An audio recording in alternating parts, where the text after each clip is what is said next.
तो आज का क्लास शुरू करते हैं।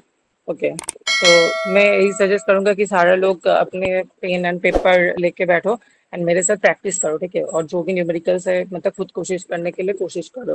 एंड कोई भी अगर प्रॉब्लम हो रहा है तो डायरेक्टली मुझे बोलो, ठीक है। पिकअप अगर कोई भी प्रॉब्लम हो रहा है।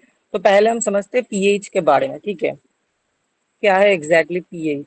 सभी को पता है पीएच वाला क्वेश्चन क्या होता है पीएच में। पीएच का फॉर्मूला क्या होता है? पीएच मतलब minus of log of H plus होता है, राइट। अभी एच प्लस किस में रहता है? एच प्लस ऑलवेज एक एच प्लस मतलब हाइड्रोजन आयन का कंसेंट्रेशन डेफिनेटली, बट ऑलवेज वो मोल पर लीटर में रहता है, राइट। मोल पर लीटर मतलब मोलारिटी। ये भी पिछले क्लास में डिस्कस किया गया था, ठीक है। तो तुम लोग देख सकते हो क्या होता है molarity, normality and what is molarity, कभी कभी आ जाता है गेट में, ठीक है। तो इसको हम मोल पर लीटर भी बोल सकते हैं और इसको हम मोलाल भी बोल सकते हैं। जैसे मोल पर लीटर और मोलाल, एच प्लस का कंसेंट्रेशन जिसमें होगा, ठीक है, वो पीएच है। अब अ, और भी एक होता है वाटर के लिए स्पेशली हम बोलते हैं। अगर वाटर है मान लो, तो वाटर डिसोसिएट करके क्या क्या फॉर्म करता है? H plus plus O H minus, ठीक है। एंड एक हम डिसोसिएशन कांस्टेंट यूज करते हैं, उसको हम के डब्ल्यू से डिनोट करते हैं, dissociation constant. And dissociation constant का जो फॉर्मूला होता है वो होता है सिंपली एच प्लस का concentration into O H minus का कंसेंट्रेशन, ठीक है। ऐसे लिख लो, एच प्लस का कंसेंट्रेशन और ओ एच माइनस का कंसेंट्रेशन, राइट। ओके, सो हम जब के डब्ल्यू लिखते हैं सब डायरेक्टली के डब्ल्यू मतलब लिखते हैं H plus plus O H minus, ठीक है। ये वाला फॉर्मूला सारे देख लेना, के डब्ल्यू मतलब H plus and O H minus.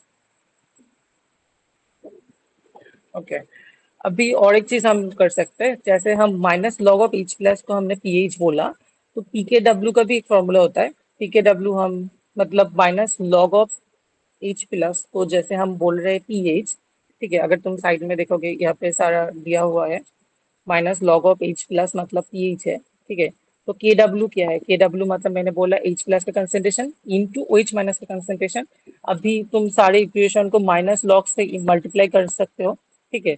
तो क्या हो जाएगा? Minus log of K W equals to minus log of H plus, ठीक है, minus minus log of O H minus. ऐसा हो जाएगा ना अगर तुम सारे को इधर बोथ साइड में माइनस लॉग से अगर मल्टीप्लाई कर दोगे। तो तुम्हें कैसे, तुम इसको कैसे लिख सकते हो? इसको तुम minus log of K W को तुम डायरेक्टली पी के डब्ल्यू लिख सकते हो, minus log of H plus को पी एच लिख सकते हो, and minus log of O H minus को पी ओ एच लिख सकते हो, ठीक है। एंड 25 डिग्री सेंटीग्रेड हुआ अगर मतलब मतलब टेम्परेचर जो सॉल्यूशन है उसका अगर टेम्परेचर 25 डिग्री टेम्परेचर है, ठीक है। तो तुम ऐसे भी लिख सकते हो P H plus P O H equals to 14। जो हमें सबको पता है कि अगर वाटर का पीएच मान लो कभी तुम्हें बोल दिया कि पीएच 8 है, तो पी ओ एच 14 - 8 तुम कर सकते हो एट 25 डिग्री सेंटीग्रेड। तो आगे बहुत एक इंपॉर्टेंट कॉन्सेप्ट है, ये वाला ठीक से देख लो, इससे बहुत क्वेश्चन आता है बार बार, सॉल्युबिलिटी प्रोडक्ट, ठीक है। तो पहले समझते हैं नॉर्मली सॉल्युबिलिटी प्रोडक्ट है क्या। तो सॉल्युबिलिटी प्रोडक्ट अप्लाई होता है बेसिकली तुम अगर कोई भी तुम्हारे पास अगर कुछ भी है ऐसा मॉलिक्यूल, मान लो एजीसीएल है, नो डिसोसिएट हो सकता है आयंस में। लाइक एजीसीएल क्या क्या क्या बन सकता है एजीसीएल से? एजी प्लस प्लस सीएल माइनस। अगर तुम एजीसीएल को वाटर में दे दोगे, ये होता है लाइक वाटर जैसे H plus O H minus, ये तो सारे को पता है ना। तो जैसे मैंने बोला डिसोसिएशन कांस्टेंट मतलब वो होता है एच प्लस का कंसेंट्रेशन इंटू एच माइनस का कंसेंट्रेशन। ऐसे भी और एक फॉर्मूला है, उसको हम बोलते हैं, इसको लिखते हैं हम के एस पी, एंड उसको हम बोलते हैं solubility product, S P for solubility product, right. Solubility product. तो सॉल्युबिलिटी प्रोडक्ट बेसिकली वो मतलब कुछ भी रिएक्शन का जो इक्विलिब्रियम कांस्टेंट होता है के होता है उसके उससे नहीं होता है, बट हम कैसे लिखते हैं? एजी प्लस का कंसेंट्रेशन इंटू सीएल माइनस का कंसेंट्रेशन। एग्जाम्पल से मैं समझ जा रहा हो बाई तुम एजीसीएल का कंसेंट्रेशन भी कर सकते हो, but as this is in pure solid state, तो ये क्या आ जाएगा? हर बार ये 1 ही हो जाएगा। तो तुम्हारा के एस पी का फॉर्मूला होगा सिर्फ जो तुम्हारे पास आयन है वो आयन का जो कंसंट्रेशन है उसका मल्टीप्लिकेशन। समझ में आया ये तक? बस हमें यही लेना है, जो आयन्स है वो आयन का जो कंसंट्रेशन है उसका मल्टीप्लिकेशन लेना है, एंड उसको हम बोलते हैं सॉल्युबिलिटी प्रोडक्ट। तो ये है सॉल्युबिलिटी प्रोडक्ट। तो एक मैथ कर लेते हैं, कुछ अगर इसमें प्रॉब्लम है वो क्लियर हो जाएगा। सपोज मान लो, और एक चीज है, मतलब कंफ्यूजन तब होता है अगर मान लो तुम्हारे पास CaF2 है, तो मुझे बताओ कैल्शियम फ्लोराइड ये सॉल्यूशन में जाके कैसे क्या रिएक्ट करेगा, क्या क्या होगा? कैल्शियम प्लस 2F माइनस, है ना, ऐसे तो ब्रेक डाउन करेगा।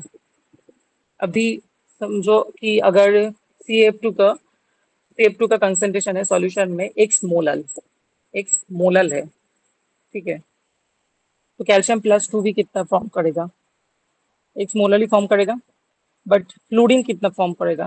2x मोलल फॉर्म करेगा, है ना, ये सारे मोलल में है। इन दैट केस भी क्या होगा? कॉन्सेंट्रेशन ऑफ क्लोरीन का कॉन्सेंट्रेशन उसके ऊपर क्या हो जाएगा, टू दी पावर हो जाएगा, और उसके साथ क्या होगा, कैल्शियम प्लस 2 का कंसेंट्रेशन कितना लिया है, एक्स लिया है, एक्स मोलल, एंड क्लोरीन का कंसेंट्रेशन कितना हो रहा है, 2x हो रहा है, एंड उसके ऊपर क्या स्क्वायर हो जाएगा, तो कितना आएगा, 4x क्यूब। एक काम करते, मैथ सॉल्व कर लेते हैं जल्दी जल्दी, उससे अगर क्लियर हो जाएगा, क्योंकि नहीं तो समझ में नहीं आएगा ठीक से। देख लेते हैं। अच्छा, अच्छा, ऐसा डायरेक्टली कोई मैथ नहीं है, मैं ही दे देता हूँ फिर। ऐसे तुम किसी भी कोई भी प्रोडक्ट ले सकते हो, मतलब तुम लोग मुझे सजेस्ट करो, मतलब क्या लेना चाहिए। अच्छा, यहाँ पे एक अच्छा है, CaOH ही है।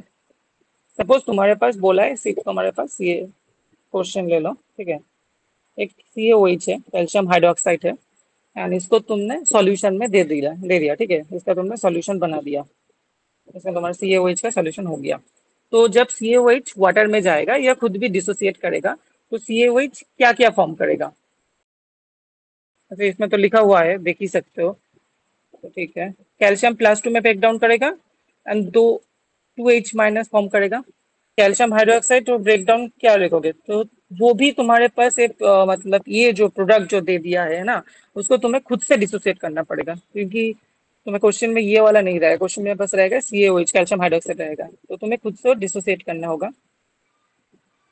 कि कैल्शियम प्लस 2 + 2H माइनस, ठीक है। तो अभी मान लो तुम्हें बोल दिया है कि कैल्शियम प्लस 2 है 5 मोलल। तुम्हारे पास क्वेश्चन है कैल्शियम प्लस 2 है 5 molal of calcium plus 2, and इस सॉल्यूशन का what will be the case P, what is the solubility product, और केस पी कुछ भी लिख सकते हैं, ठीक है। तो अभी इस केस में कैसे केस पी निकालोगे? क्वेश्चन समझ में आ रहा है कि तुम्हारे पास बोल दिया है कैल्शियम हाइड्रोक्साइड है 5 मोलल, एंड इस सॉल्यूशन बनाया गया है, एंड इसका केस पी निकालना है और सॉल्युबिलिटी प्रोडक्ट निकालना है इस सॉल्यूशन का, तो क्या करोगे?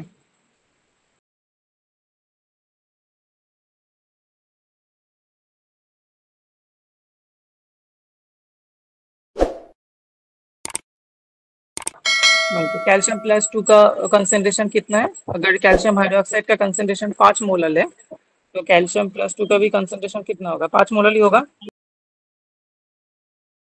और ये कितना होगा, 2 × 5 मोलल, 10।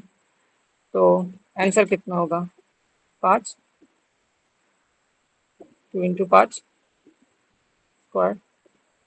ये मोलल में रहेगा तो यूनिट ध्यान से रखना, बट ये तुम सॉल्व कर सकते हो, है ना। 10 × 5 50, सॉरी 10 स्क्वायर होगा, तो ठीक है। तो बट सॉल्युबिलिटी प्रोडक्ट समझ में आया एटलीस्ट, थोड़ा बहुत, मतलब कुछ भी ऐसा दे दिया हो, कैल्शियम हाइड्रोक्साइड हो, CaF2 हो, तुम कर सकते हो सॉल्युबिलिटी प्रोडक्ट, है ना। तो और एक भी चीज है, अगर जैसे मान लो ये है solubility product actually the real situation नहीं है, ठीक है, ये है आइडियल सिचुएशन। मान लो क्या तुम्हें दे दिया है कैल्शियम हाइड्रोक्साइड है, तुम्हें बोला है कि कैल्शियम हाइड्रोक्साइड के सॉल्यूशन बना लो, तो ऑब्वियसली उसमें calcium plus 2 and 2H- dissociate हो जाएगा, बट सारा कैल्शियम हाइड्रोक्साइड डिसोसिएट नहीं होगा, ठीक है, इसमें कुछ amount of calcium hydroxide still पड़ा रहेगा, ठीक है, पूरा अमाउंट डिसोसिएट नहीं होगा। तो पूरा अमाउंट डिसोसिएट नहीं होता है, तो जो एक्चुअल कंडीशन होता है, तो एक्चुअल कंडीशन में हम केएसपी यूज नहीं करते हैं, एक्चुअल कंडीशन में हम आईपी यूज करते हैं, आयन एक्टिविटी प्रोडक्ट। तो देखो आईपी का भी फॉर्मूला एकदम सेम वे में लिखा हुआ है। आईपी मतलब क्या है, कैल्शियम +2 का जो एक्चुअल कंसेंट्रेशन है मल्टीप्लाई इंटू OH माइनस का जो एक्चुअल कंसेंट्रेशन है। केएसपी से डिफरेंस कैसे, केएसपी मतलब जब तुम इक्विलिब्रियम में हो एंड तुम्हारे मैक्सिमम कैल्शियम +2 मतलब सारा डिजोल्व हो गया, ठीक है, सारा OH माइनस डिजोल्व हो गया, मतलब पूरा जो CaOH2 लिया था पूरा डिजोल्व हो गया, फिर तुम बोल रहे हो केएसपी। ठीक है, अगर पूरा डिजोल्व नहीं हुआ है, एक्चुअल डिजोल्व हुआ है, तो तुम बोल रहे हो उसको आयन आयनिक प्रोडक्ट और आयन एक्टिविटी प्रोडक्ट, आईपी और आयन एक्टिविटी, यहाँ पे आईपी बोलते हैं, आयन एक्टिविटी प्रोडक्ट बोलते हैं। तो सॉल्युबिलिटी प्रोडक्ट मतलब केएसपी मतलब the ideal case, ion activity product मतलब द रियल केस। तो ये बस आइडियल केस है जिसमें पूरा डिजल्व हो गया है, यानी रियल वर्ल्ड है। रियल वर्ल्ड में सब कुछ आइडियल नहीं होता है ना। तो अभी मैं एक मतलब क्वेश्चन बोलता हूँ, मतलब ये बहुत इजी है, कॉन्सेप्ट से समझो। अगर मान लो मतलब तुम आईपी का भी वैल्यू निकल सकते हो, केएसपी का भी वैल्यू निकल सकते हो। अगर मान लो केएसपी का वैल्यू, ठीक है, मान लो अगर फर्स्ट सिचुएशन लेते हैं, फर्स्ट सिचुएशन में जो है कि बोला है कि अगर केएसपी का वैल्यू ज्यादा है, ठीक है, सॉल्युबिलिटी प्रोडक्ट का वैल्यू ज्यादा है देन आयन एक्टिविटी प्रोडक्ट, तो क्या होगा, उसमें प्रेसिपिटेट करेगा या फिर वो उसमें डिजोल्व आउट कर जाएगा, जो तुम कैल्शियम हाइड्रोक्साइड या जो भी तुम मॉलिक्यूल दे रहे हो वाटर में, क्या होगा।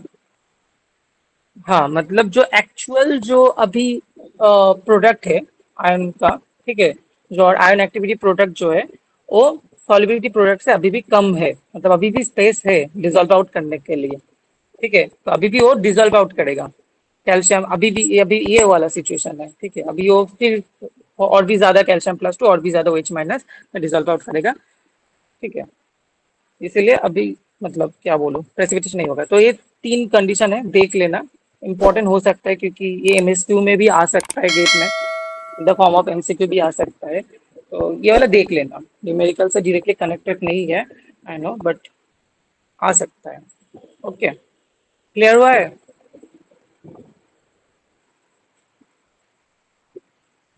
क्रिश, ओके। सर ये इक्वल की सिचुएशन को थोड़ा एक्सप्लेन कर दीजिए। ओके, जैसे तुमने देखा कि इक्वल मतलब क्या होगा, इक्वल मतलब कि दोनों ही इक्वल है, मतलब तुम पूरा इक्विलिब्रियम सिचुएशन में ही हो, ठीक है, मतलब वो पूरा आइडियल सिचुएशन है।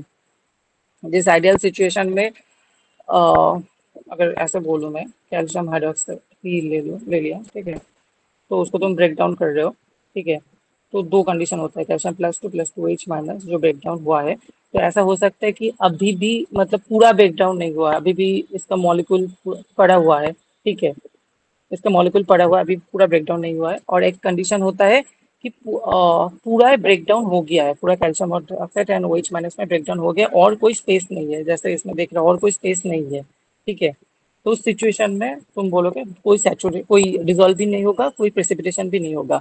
और अगर ऐसा हुआ है कि बहुत मतलब जितना स्पेस है उससे ज्यादा डिजोल्व आउट हो गया है, उससे उससे ज्यादा आयन तुम्हारे पास है, ठीक है, तो क्या होगा, तो जो एक्सेस आयन है वो एक्सेस आयन प्रेसिपिटेट करना स्टार्ट कर देगा,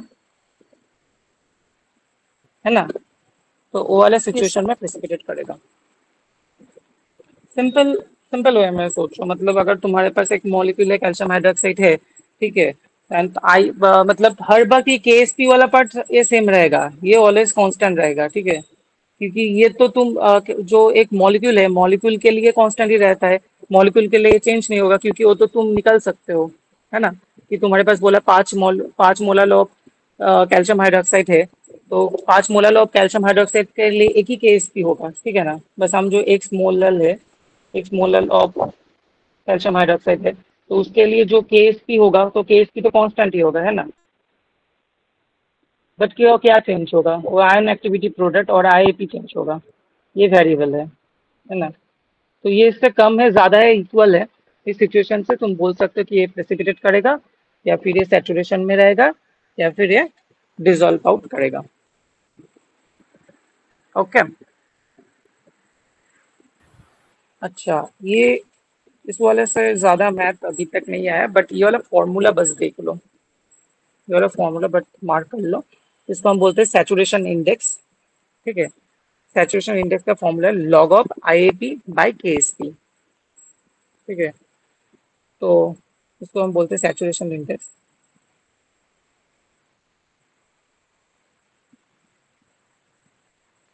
आईपी मतलब तो ये है आयन एक्टिविटी प्रोडक्ट, देख ही सकते हो।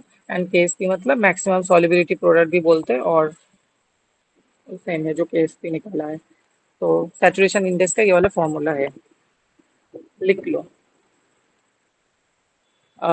या फिर स्क्रीनशॉट भी ले सकते हो। अगर हुआ है तो आगे जाते हैं।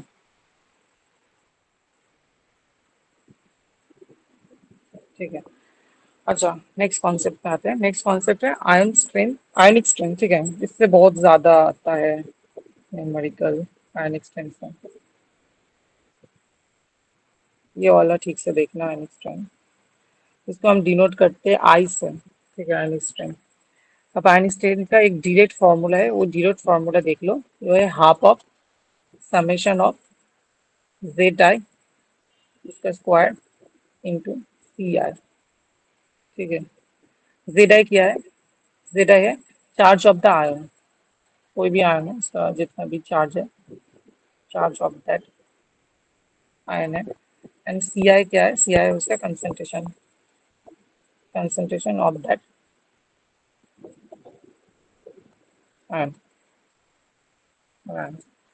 एंड तुम्हारे सॉल्यूशन में जितने भी आयन्स है, ठीक है, उनका समेशन लेना है। जेड आई स्क्वायर एंड सी आई का समेशन लेना है, एंड उससे तुम आयनिक स्ट्रेंथ निकल सकते हो। ठीक है, ये बहुत ही स्ट्रेट फॉरवर्ड है। मैंने यहाँ पे डायरेक्टली एक straight forward question and answer दिया हुआ है, तो इसको समझ लेते हैं, फिर इससे हो जाएगा। ठीक है। तो डायरेक्टली यहाँ पे बोला है कि तुम्हारे पास एक सॉल्यूशन है। ठीक है, उसमें दो चीजें, एक तो NaCl है और एक कैल्शियम क्लोराइड है। ठीक है। तो NaCl किस में ब्रेक डाउन करेगा? Na plus plus Cl minus में ब्रेक डाउन करेगा। एंड कैल्शियम क्लोराइड तो पता है Ca plus two Cl minus में ब्रेक डाउन करेगा। ओके। अब भी और एक चीज बोला है कि तुम्हारे पास जो NaCl है, NaCl का कंसेंट्रेशन है 5 मोलर, 5 मोलर ऑफ NaCl। ठीक है। तो Na प्लस भी कितना होगा? सॉरी, 0.5 मोलर है, तो Na प्लस भी कितना होगा? 0.5 मोलर होगा। Cl माइनस भी कितना होगा? 0.5 मोलर होगा। कैल्शियम क्लोराइड इसका बोला है कि 0.25 है, 0.25 मोलर ऑफ कैल्शियम क्लोराइड। तो कैल्शियम प्लस टू भी कितना होगा? 0.25 होगा। एंड Cl माइनस का भी ऐसा होगा। ठीक है। तो अभी मान लो कि तुम्हारे पास होल एक सॉल्यूशन है जिसमें दोनों चीज ही है, मतलब NaCl ही है एंड कैल्शियम क्लोराइड ही है। तो ये दोनों क्या होगा? ब्रेक डाउन कर जाएगा इससे, इसके आयन में। कौन चारों आयन में ये ब्रेक डाउन कर जाएगा। तुम्हें अगर बोल दिया है कि इस सॉल्यूशन का मुझे आयनिक स्ट्रेंथ बोलो, ठीक है, टोटल आई बोलो, आयनिक स्ट्रेंथ बोलो, तो तभी तुम्हें वो वाला फॉर्मूला यूज करना है। तो तुम क्या क्या करोगे, मतलब फॉर्मूला से क्या आता है आयनिक स्ट्रेंथ का? क्योंकि आयनिक स्ट्रेंथ में हमें ये वाला फॉर्मूला में ऐसे नॉर्मली देखा क्या होता है, half into Z I square plus Z I square into C I. बस हमें मल्टीप्लाई करना है हर एक आयन्स के लिए। तो सपोज मुझे पहले Na प्लस के लिए करना है, सोडियम आयन के लिए करना है, तो सोडियम आयन के आयन का चार्ज कितना है? सोडियम आयन का चार्ज कितना है? एक ही है, Na प्लस प्लस 1 है, तो उसका क्या स्क्वायर लेंगे। तो सोडियम आयन का कंसेंट्रेशन कितना है? 0.5 मोलर है, तो 0.5 मोलर हो जाएगा। ठीक है। तो बस समेशन करते जाना है हर चीज के लिए। तो ये हो गया। प्लस क्या करेंगे? Cl माइनस के लिए करेंगे। Cl माइनस के लिए ये भी क्या होगा? सेम ही होगा। इसमें बस हाफ आ जाएगा। ठीक है। इसका क्यों? क्योंकि इसका चार्ज भी 1 है एंड 0.5 है। ठीक है, मुझे बस बताओ, इसमें तो दिख ही रहा है। Cl माइनस का कैसे होगा? Cl माइनस का भी सेम होगा, 2 होगा। Cl माइनस है मतलब चार्ज 1 ही है। ये चार्ज 2 भी हो सकता है ना। एंड कंसेंट्रेशन क्या है? 2 इंटू 0.25। मैंने छोड़ा है कैल्शियम प्लस 2, तो कैल्शियम प्लस 2 का क्या होगा? उसका चार्ज 2 है, तो 2 स्क्वायर होगा। कॉन्सेंट्रेशन है सिर्फ 0.25। ये आयनिक स्ट्रेंथ है, ये कैलकुलेट कर सकते हो। अच्छा, एक दो प्रॉब्लम है, तो शायद ये T से है। ठीक है, तो ये सॉल्व करने की कोशिश करते हैं। तो पहले प्रॉब्लम को समझते हैं। ओके। तो हमें बोला है कि since the beginning of the industrial era the pH of the ocean surface water has decrease by 0.1 unit. ठीक है, 0.1 यूनिट से पीएच डिक्रीज किया। This is ascribe to increase in H plus concentration. मतलब अगर पीएच कम हो जाएगा तो H plus का कंसेंट्रेशन ज्यादा ही होगा, क्योंकि अगर सोल्यूशन का अगर पीएच कम हो गया, मतलब समझो तो 4 या 5 हो गया है, 7 से कम हो गए, तो उसको क्या बोलते हैं, एसिडिक बोलते हैं। एसिडिक मतलब क्या, एच प्लस ज्यादा ही होता है ना। तो उसमें बोला है कि पीएच 0.1 यूनिट से कम हो गया है, तो उसमें एच प्लस का क्या कंसेंट्रेशन है। तो ऐसे हम लिख सकते हैं पीएच ऑफ पास्ट कितना था माइनस पीएच ऑफ प्रेजेंट, मतलब अभी का जो पीएच है, एंड उसका डिफरेंस है 0.1 यूनिट, है ना। पीएच ऑफ पास्ट हम ऐसे लिख सकते हैं minus log of H plus pH of present, ये पास्ट का एच प्लस है, एंड इसको हम लिख सकते हैं minus log of H plus, but ये प्रेजेंट पे है 0.1 है। ठीक है, तो इसको हमें बस कैलकुलेट करना होगा, minus log of H plus past, ये क्या हो जाएगा, प्लस हो जाएगा लॉग ऑफ एच प्लस, ठीक है, प्रेजेंट का है प्लस टू 0.1 यूनिट है ना। तो ओके, सिंपली हम इसको डिवाइड कर सकते हैं, log of H plus present by log of H plus past, right. Log H plus का concentration present by H plus का कंसंट्रेशन पास्ट, है ना, 0.1। एंड अभी हम क्या लिख सकते हैं, लॉग में बेस कितना है, बेस है 10 है। ठीक है, तो है ना, हमें अगर ये करना है एच प्लस का concentration present divided by H plus का कंसंट्रेशन पास्ट, तो हम कितना बोलेंगे, 10 to the power 0.1, 10 to the power 0.1 अगर कैलकुलेट करोगे तो will almost come like 1.25। Okay, ये अगर समझ में आया 1.25, तो अभी इससे हम लिख सकते हैं, ये वाला स्क्रीनशॉट भी ले सकते हो। ठीक है, और मैं सजेस्ट करूंगा कि खुद कोशिश करो, तो लिख सकते हैं एच प्लस का जो प्रेजेंट वाला है वो है 1.25 टाइम्स ऑफ एच प्लस का जो पास्ट में कंसंट्रेशन था। ठीक है, तो अभी हमें पूछा गया था कि कितना एच प्लस कंसंट्रेशन का बाई परसेंटेज इंक्रीज हो रहा है। ठीक है, बाई परसेंटेज इंक्रीज हो रहा है, तो ऑब्वियसली बाई परसेंटेज इंक्रीज मतलब हम क्या करेंगे, past minus present by divided by past ही करेंगे। ठीक है ना। तो हम ऐसे लिख सकते हैं एच प्लस का कंसंट्रेशन प्रेजेंट में जितना है माइनस एच प्लस का कंसंट्रेशन पास्ट में जितना था डिवाइडेड बाय कंसंट्रेशन प्रेजेंट। तो उससे प्रेजेंट में कितना इंक्रीज हुआ है वो हम देख सकते हैं। तो ये 1.25 और पास्ट है एच प्लस का concentration past minus H plus का कंसंट्रेशन और पास्ट।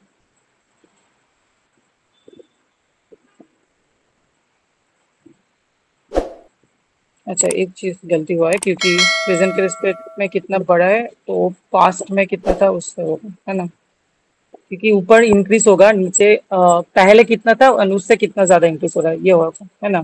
तो पहले तो जो था एच प्लस का कंसेंट्रेशन, तो पास्ट ही लिखेंगे, है ना। इंक्रीज हो रहा है 0.25 और परसेंटेज में हम बोल सकते हैं 25%। ये एक्चुअली बहुत ही नॉर्मल चीज़ है, अगर एक बार देख लोगे, खुद कर लोगे तो हो जाएगा। खुद से एक बार देख लेना एच प्लस बाई परसेंटेज कितना इंक्रीज हो रहा है, क्योंकि तुम्हारे पास कोई वैल्यू नहीं होगा एच प्लस का प्रेजेंट पास्ट का। बट नेक्स्ट मैथ में जाते हैं, ये वाला। तो क्या पूछा गया है कि the dissociation constant of pure natural water, बस फोकस करना टर्म्स पे, प्योर नेचुरल वाटर बोला है, ठीक है। 50 डिग्री सेंटीग्रेड टेम्परेचर बोल दिया है, डिसोसिएशन कांस्टेंट का वैल्यू दिया हुआ है, पीएच पता करना चाहते हैं, पीएच ऑफ द वाटर कितना होगा, ठीक है। तो क्या है मतलब डिसोसिएशन कांस्टेंट क्या है, अभी बताया था कि इसको अगर ब्रेक डाउन करें H plus plus H minus में, तो तुम एक टर्म यूज करते हो के डब्ल्यू, उसको तुम बोलते हो डिसोसिएशन कांस्टेंट, डिसोसिएशन कांस्टेंट बोलते हो। उसका वैल्यू कैसे लेते हो, एच प्लस के concentration multiply O H minus का कंसंट्रेशन,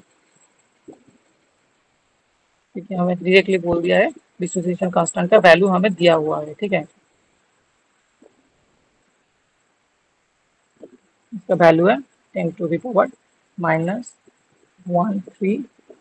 आई गेस ये पॉइंट नहीं है, 13.10। तो इसके बाद क्या करना है, हमें पीएच निकालना है।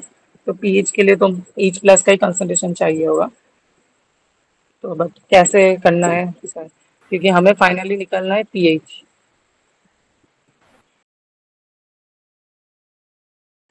ओके, तो ये वाला एक ट्रिकी क्वेश्चन है, क्योंकि इसमें देखो बोला गया है प्योर नेचुरल वाटर है, और ये इंफॉर्मेशन हमें मतलब पता होना चाहिए, ठीक है, कि अगर प्योर नेचुरल वाटर हुआ, प्योर नेचुरल वाटर हुआ तो होता है एच प्लस का concentration and O H minus का कंसंट्रेशन इक्वल हो जाता है फॉर प्योर नेचुरल वाटर।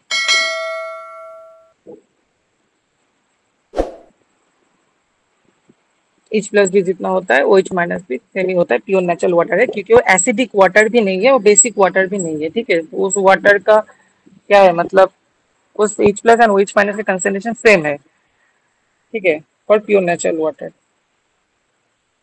तो अगर तुम ये वाला इंफॉर्मेशन जान लोगे तो इससे तुम्हारा हो जाएगा, क्योंकि अभी तुम क्या करोगे,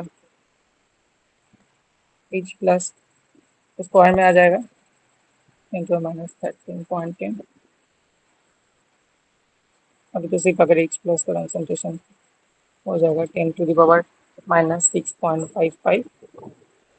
अब अगर लॉग ले लोगे minus log of H plus minus log of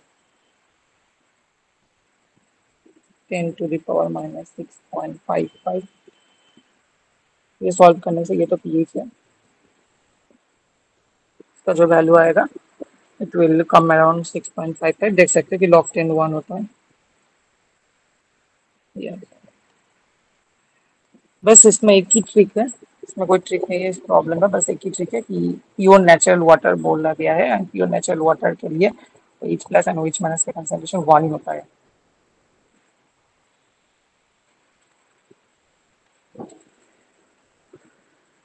H plus OH minus कौन सेम होता है, क्लियर। बस प्योर नेचुरल वाटर का ये वाला पार्ट देखो ना, अभी इन फ्यूचर भी अगर कुछ मैच आया गेट में या नेट में तो ध्यान रखना। ओके, अभी तो प्रॉब्लम है, बट एक्चुअली ये वाला प्रॉब्लम बाद में करते हैं, ये वाला सब पर बताया।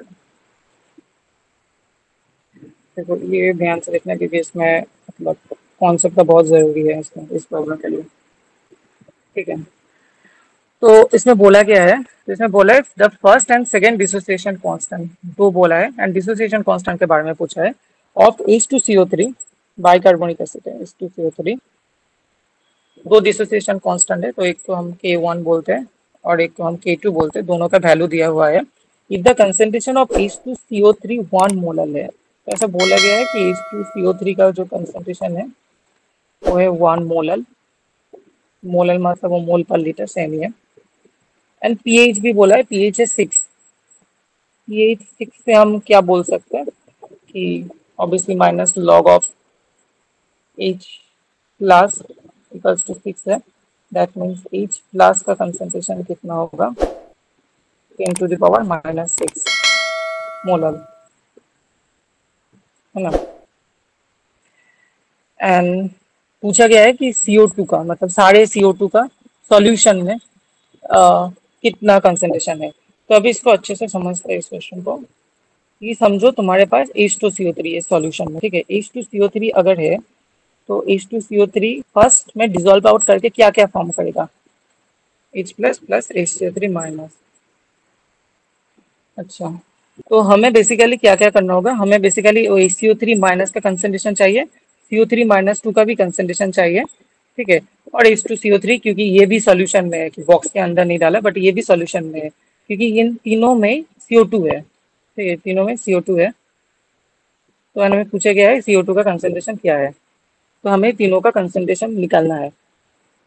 प्रॉब्लम स्टेटमेंट एटलीस्ट समझ में आया है सबको। तो ठीक है, अगर तुम पहले वाला को सॉल्व करोगे H plus plus HCO3 minus,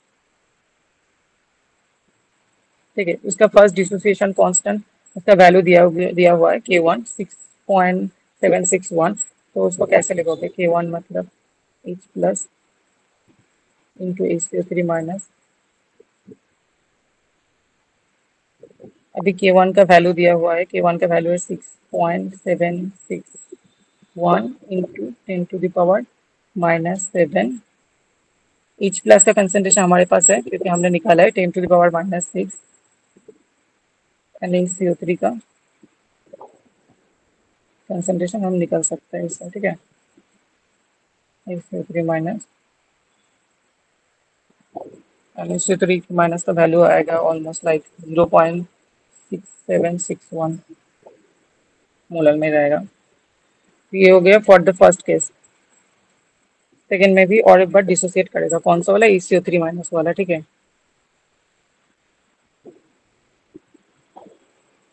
तो HCO3 माइनस ये डिसोसिएट करके H plus plus CO3 minus 2 form करेगा K2 वाइज, अगर सेकेंड डिसोसिएशन कांस्टेंट K2, ठीक है। तो K2 को तुम कैसे लिखोगे,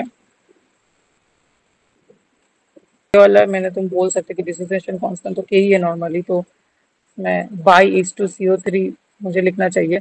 लेकिन मैंने ये वाला क्यों नहीं लिखा, क्योंकि ये पूरा सॉलिड फेज में था, ये पूरा प्योर फेज में है ना। सॉलिड फेज का प्योर फेज में उसका एक्टिविटी या कॉन्सेंट्रेशन 1 ही हो जाता है, ठीक है।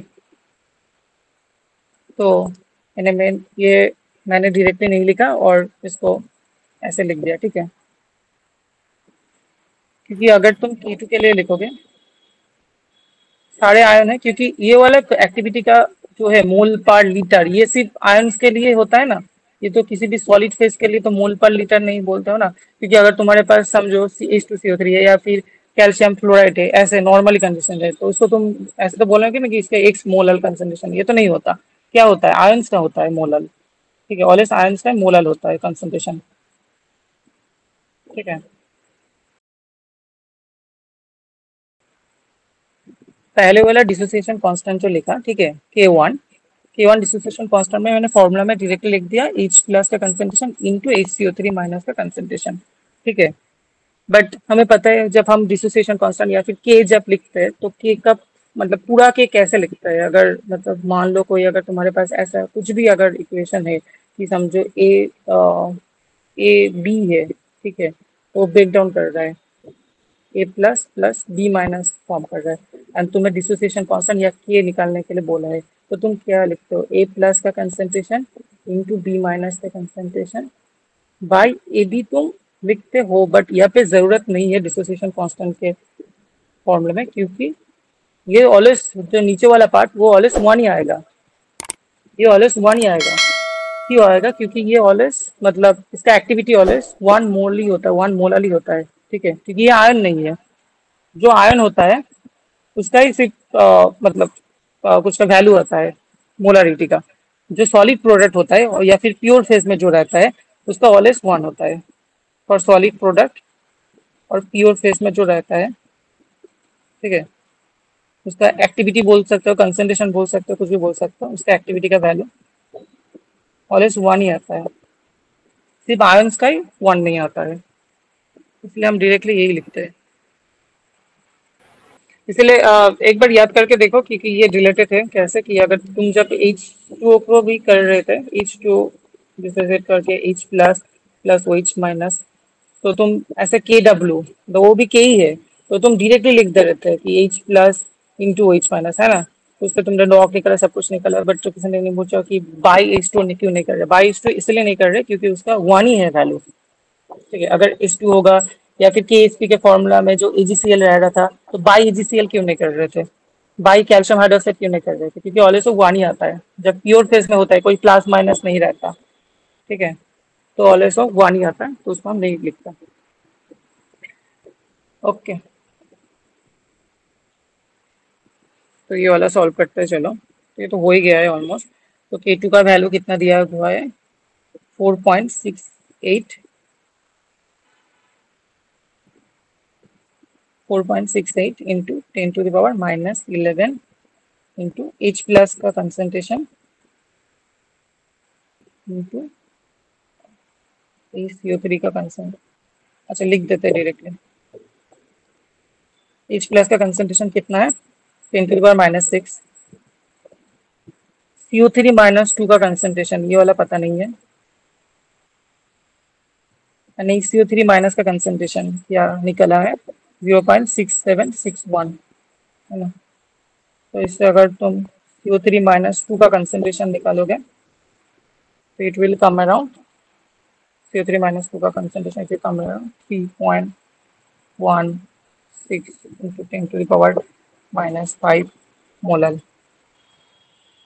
तो मैंने क्या बोला था कि CO2 का क्या पूछा है कि क्वेश्चन में पूछा है द समेशन ऑफ CO2 का कंसंट्रेशन सॉल्यूशन में। तो तुम्हारे पास जो सॉल्यूशन है, सॉल्यूशन में पूरा कंसंट्रेशन कितना है, ठीक है ना। तो क्या करोगे अब, तो समेशन ऑफ CO2 हमें निकाला क्या है, summation of CO2 in solution, लिख लो। ठीक है, बहुत ज्यादा क्लमजी हो रहा है, लिख लो। तो उसमें हम क्या क्या लेंगे समेशन CO2 में, इसमें हम H2CO3 का भी कंसंट्रेशन लेंगे। किस किस का कंसंट्रेशन लेंगे, मैंने एक बार बोला था, H2CO3 का भी कंसंट्रेशन लेंगे, है ना, प्लस CO3 माइनस का भी कंसंट्रेशन लेंगे, प्लस CO3 - 2 का भी कंसंट्रेशन लेंगे, और सारे जितना भी कंसंट्रेशन उसको प्लस करेंगे। H2CO3 तो 1 आया, CO3 माइनस का कितना है 0.6761, एंड CO3 - 2 का कितना है 3.16 इंटू 10⁻⁻5, एंड इसको अगर सॉल्व करोगे तो फिर विल कम लाइक,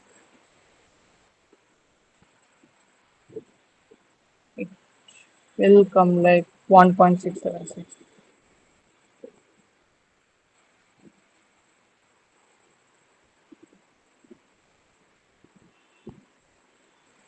ओके, देखो तो हेनरीज लॉ एक्चुअली उतना इम्पोर्टेंट नहीं है गेट के लिए, बट ऐसे बस देख लेना कि क्या होता है एक्चुअली। तो हेनरीज लॉ एक्चुअली होता है कि पार्शियल प्रेशर बोलते हैं PI इक्वल्स टू KXI। अब कौन सा क्या है मैं एक बार बोल देता हूँ। ठीक है, तो PI जो है तो है PI या फिर कुछ भी बोलो। अच्छा, उसके लिए हमें पहले एक से मोल फ्रैक्शन समझना होगा।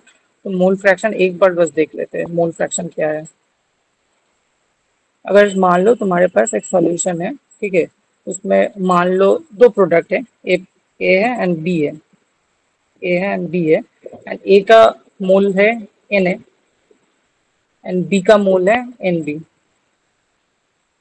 ठीक है, तो सपोज तुम्हें बोला है मोल फ्रैक्शन निकालो फॉर द ए प्रोडक्ट। तो मोल फ्रैक्शन को हम एक से डिनोट करते हैं, एक से बोलते हैं।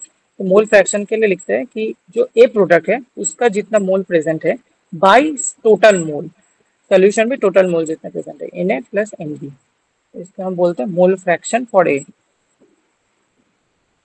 Mole fraction for A. Clear, तो ये बस है मोल फ्रैक्शन। ओके, तो पार्शियल प्रेशर का क्या कॉन्सेप्ट है, तो partial pressure for that A ही लेता हूँ। ठीक है, partial pressure for that A element in that solution, उसको हम कैसे लिखेंगे, PA लिखेंगे, एंड उसको हम ऐसे बोलेंगे के है तो कुछ भी कांस्टेंट हो सकता है। ठीक है, इनटू XI, मतलब वो एक्चुअली रिलेटेड है मोल फ्रैक्शन के साथ, ये वाला पार्शियल प्रेशर। ठीक है, इसको बोलते हैं हम हेनरीज लॉ। तो यहाँ पे साइड में लॉ दिया हुआ है, इसको देख लेना हेनरीज लॉ क्या है। अच्छा, और एक है राउल्स लॉ। राउल्स लॉ से भी कुछ क्वेश्चन आ सकता है कि सपोज ये मिक्सिंग है ए एंड बी का, ठीक है, एंड तुम्हें पूछा गया है कि टोटल जो सॉल्यूशन है उसका, मतलब मिक्सिंग का जो सॉल्यूशन है उसका पार्शियल, उसका प्रेशर कितना आ रहा है। ठीक है, तो मैं बताना चाह रहा हूँ कि इसमें अगर इसमें क्या है, पीए मतलब क्या है,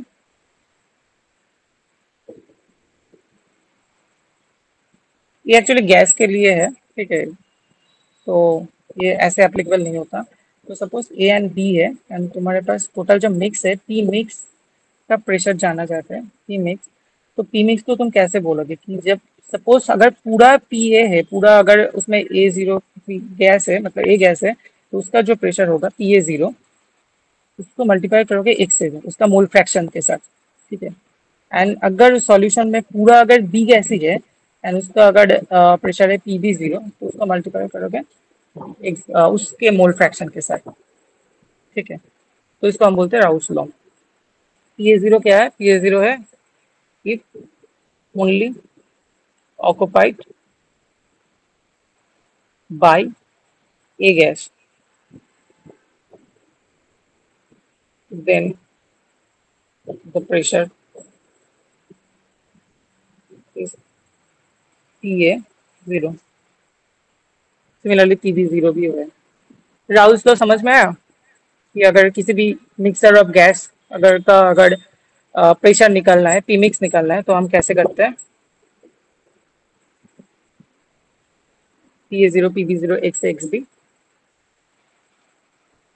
अच्छा, और एक्टिविटी, एक्टिविटी तो हमने पहले बता दिया है क्योंकि ये है गैस के लिए एक्टिविटी। एक्चुअली जब कोई आइडियल गैस होता है इसका एक्टिविटी हम ऐसे लिखते हैं, P zero by P. P zero मतलब वो अगर पूरा आइडियल कंडीशन में है तो उसका जो प्रेशर हो रहा है, एंड अभी अगर वो जो रियल गैस है, मतलब अभी गैस जो कंडीशन में, नॉट लाइक आइडियल कंडीशन, तभी जो प्रेशर हो रहा है तो पी है। तो उस दोनों का रेशियो हम बोलते हैं एक्टिविटी। तो ये एक्टिविटी एंड फुगासिटी वाला पार्ट इतना इंपॉर्टेंट नहीं है, ये मैंने डाला है बस, तुम मतलब देख लेना बस फॉर्मूला, क्योंकि मतलब इससे अभी तक गेट में कुछ नहीं आया है। But real gas, ideal gas के लिए प्रेशर को हम पी से डिनोट करते हैं, बट रियल गैस के लिए हम फुगासिटी लिखते हैं, ये है फुगासिटी। तो अगर डायरेक्टली क्वेश्चन में फुगासिटी डाल दिया, ठीक है, तो घबराना नहीं है, क्योंकि फुगासिटी भी सिंपली प्रेशर ही है, वो भी गैस का प्रेशर ही है। बट हम आइडियल गैस के लिए हम पी से डिनोट करते हैं प्रेशर को, रियल गैस के लिए हम फुगासिटी लिखते हैं प्रेशर को, सेम ही प्रेशर है, ठीक है। बट ये वाला दोनों फॉर्मूला देख लेना, आ सकता है हेनरीज लॉ और राउल्स लॉ के साथ आ सकता है, बट डायरेक्टली होगा वो वाला, कुछ ज्यादा डिफिकल्ट न्यूमेरिकल नहीं होगा। चलो, लास्ट पार्ट रेडॉक्स इक्विलिब्रियम। तो चलो शुरू करते हैं रेडॉक्स इक्विलिब्रियम। ओके, तो रेडॉक्स नाम में ये रिडक्शन एंड ऑक्सीडेशन, ठीक है, तो रिडक्शन भी होगा ऑक्सीडेशन भी होगा, रेडॉक्स इक्विलिब्रियम। तो एक बार में ठीक से समझते हैं इसको। अगर तुम्हारे पास एक रेडॉक्स रिएक्शन है, सपोज मान लो साइड में भी है, मैं सेम इक्वेशन लिख रहा हूँ कि तुम्हारे पास कॉपर प्लस पे प्लस फेरस है, ठीक है, एंड इसका रिडॉक्स हो रहा है, मतलब रिडॉक्स मतलब क्या, रिडक्शन भी हो रहा है ऑक्सीडेशन भी हो रहा है इक्वल टाइम पे। तो क्या होगा, सपोज फेरस के पास दो इलेक्ट्रॉन है, तो दो इलेक्ट्रॉन उसने कॉपर को दे दिया, तो कॉपर में कन्वर्ट हो गया, एंड फेरस ने दो इलेक्ट्रॉन छोड़ दिया, इसलिए प्लस टू में कन्वर्ट हो गया। तो फेरस क्या बन गया, Fe प्लस टू बन गया। तो इसको क्या हुआ, इसका ऑक्सीडेशन हुआ, and copper plus two copper में कन्वर्ट हो गया, तो इसका रिडक्शन हुआ। मतलब ऑक्सीडेशन एंड रिडक्शन दोनों साथ में हुआ, इसलिए हम इसको बोलते हैं रिडक्स रिएक्शन। तो अभी ये वाला तो कॉमन पार्ट है कि ऑक्सीडेशन जो, सॉरी, ऑक्सीडेशन जो वो होता है एनोड में होता है, हाँ, ऑक्सीडेशन वो एनोड में होता है, ठीक है, एंड रिडक्शन वो कैथोड में होता है। तो अगर सपोज मान लो तुम्हारे पास ये वाला सिस्टम देखो, ये वाला सिस्टम है जिसमें तुम्हारे पास एक एनोड है लेफ्ट साइड में एंड एक राइट साइड में कैथोड है। जैसे हम बचपन में करते थे कि तुमने एक एनोड रख दिया एंड कैथोड रख दिया, यानी फेरस एनोड है, कॉपर कैथोड है, एंड उसमें रिडॉक्स रिएक्शन हो रहा है, ठीक है। तो ये तुम्हारा क्या, एक सेल बन गया, ठीक है, एक इलेक्ट्रोलाइट सेल बन गया। तो इलेक्ट्रोलाइट सेल का एक फोर्स होता है, इलेक्ट्रोकाइनेटिक फोर्स होता है, उसको हम ये से डिनोट करते हैं, ठीक है। उसको तुम कुछ भी बोल सकते हो, ये कुछ भी बोल सकते हो, ठीक है।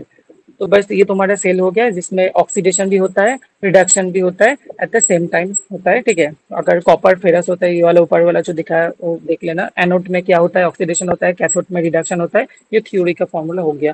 तो अभी इसमें क्या क्या न्यूमेरिकल आ सकता है, तो फर्स्ट इसमें जो जानना है वो है कि ये जो सेल है, इस सेल का वर्क डन कितना हो रहा है, ठीक है।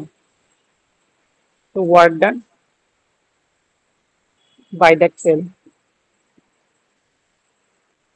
तो ये वाला फॉर्मूला याद कर लेना। अगर वर्क डन, इसका formula minus N F E बोल सकते हो, कुछ भी बोल सकते हो, इसको एज भी ऐसे पहले से लिख सकते हो, बाद में लिख सकते हो, कोई एक नहीं है।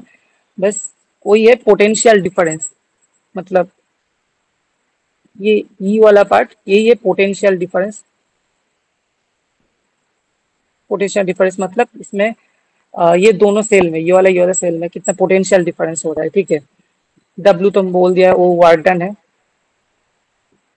अच्छा, एन क्या है? एन है नंबर ऑफ इलेक्ट्रॉन या मोल ऑफ इलेक्ट्रॉन लिख सकते हो, मोल ऑफ इलेक्ट्रॉन, और लिख सकते हो नंबर ऑफ इलेक्ट्रॉन।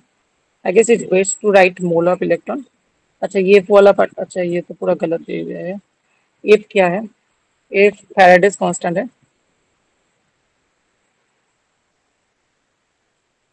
और उसका वैल्यू है 96,485 कूलम।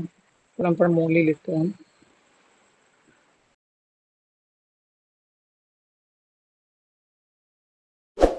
माइनस एन एफ ई मतलब क्या बोलना चाहता हूँ? Potential difference. डब्ल्यू मतलब वर्क डन, ए मतलब मोल ऑफ इलेक्ट्रॉन, एन मतलब मोल ऑफ इलेक्ट्रॉन, ए मतलब फैराडेज कांस्टेंट, उसका एक वैल्यू होता है 96,485 कूलम पर मोल। तो इसके साथ और भी एक चीज होता है, अगर तुम एसआई में कर रहे हो, या साइड में मैंने यूनिट भी डाल दिया है, तो जैसे तुम देख सकते हो कि वर्क डन का एसआई यूनिट क्या होता है? जूल होता है, ठीक है। इन तो वो तो मोल है, तो मोल ऐसे लिख सकते हो कि इन मतलब मोल है। एंड फैराडेज कांस्टेंट का क्या है? कूलम पर मोल है। ई जो होता है, ई ऑलवेज वोल्ट में होता है, क्योंकि वो क्या है? वोल्टेज है। वोल्टेज का डिफरेंस या पोटेंशियल डिफरेंस है, ऑलवेज वोल्ट में रहता है। तो जूल मतलब क्या हो गया? जूल मतलब हो गया कूलम इंटू वोल्ट। ये वाला बाद में या कभी भी लग सकता है, क्योंकि कभी भी तुम्हें कन्वर्शन कर सकता है। तो ये देख लेना, जूल मतलब कूलम इंटू वोल्ट हो गया, ठीक है। ओके, अभी चलो नेक्स्ट आते हैं। तो दो डायरेक्ट फॉर्मूला है जिसे हमें याद रखना है। नॉन्स इक्वेशन बोलते थे हम इसको, ठीक है। तुम्हें बस देखना है कि ये वाला रिएक्शन रिडक्शन रिएक्शन है या ऑक्सीडेशन रिएक्शन है, ठीक है। अगर रिडक्शन रिएक्शन हुआ तो फिर फॉर्मूला ये होगा, इप्सा मतलब वो ये वाला पार्ट, ठीक है। मतलब ये घबराना नहीं है इप्सा देखकर, ये नॉर्मली जो पहले बोला वही है। इप्सा लिखो, ई लिखो, ये लिखो, कोई प्रॉब्लम नहीं है। ये जीरो मतलब क्या है? मतलब वो आइडियल कंडीशन में, रेफरेंस स्टेट में कितना ये है, मतलब potential difference in ideal condition और रेफरेंस स्टेट। अब रेफरेंस स्टेट क्या है वो पहले बताया था, 25 डिग्री सेंटीग्रेड होना चाहिए, and one bar, one bar ही शायद, वन बार प्रेशर होना चाहिए, ठीक है। तो समझो ये प्लस माइनस होगा डिपेंडिंग ऑन कि वो रिडक्शन रिएक्शन हो रहा है या ऑक्सीडेशन हो रहा है। तो ये हमें चेक करना होगा कि रिडक्शन हो रहा है या रिएक्शन ऑक्सीडेशन हो रहा है। प्लस ये डायरेक्टली 0.059 लिखा है, बट ये एक्चुअली डायरेक्ट नहीं है, ये है RT/NF,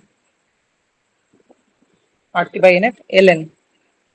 अगर तुम्हें 2.303 नहीं लिखना है, ln के। But the thing is that ये वाला पोर्शन में जो ln को अगर लॉग में कन्वर्ट करोगे तो कितना है? 2.303 इंटू आर मतलब गैस कांस्टेंट 8.314, ठीक है। एंड RT/NF, एफ का भी वैल्यू है।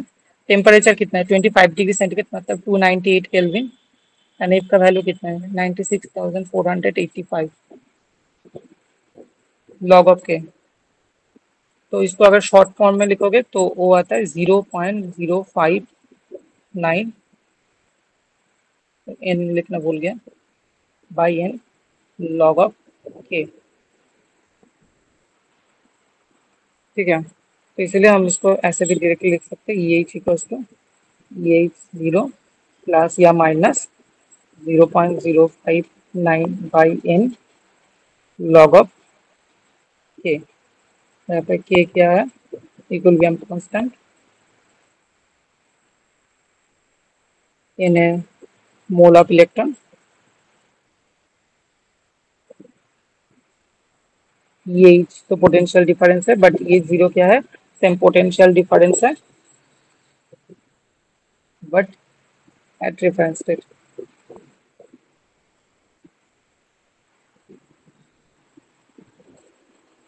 Okay, so most of the case में ये वाला फॉर्मूला यूज करना पड़ेगा डायरेक्टली, तो इसलिए देख लो। तो I am cleaning it up, ठीक है, क्वेश्चन सॉल्व करते हैं डायरेक्टली।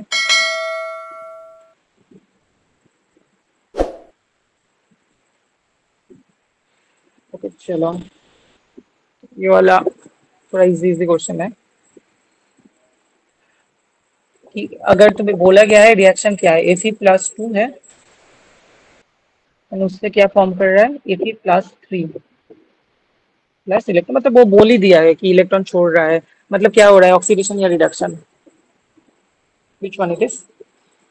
अगर इलेक्ट्रॉन कैप्चर कर रहा है या फिर गेन कर रहा है तो फिर रिडक्शन है, ठीक है। इफ इलेक्ट्रॉन रिलीज कर रहा है, ठीक है, छोड़ रहा है, देन ऑक्सीडेशन है, क्लियर।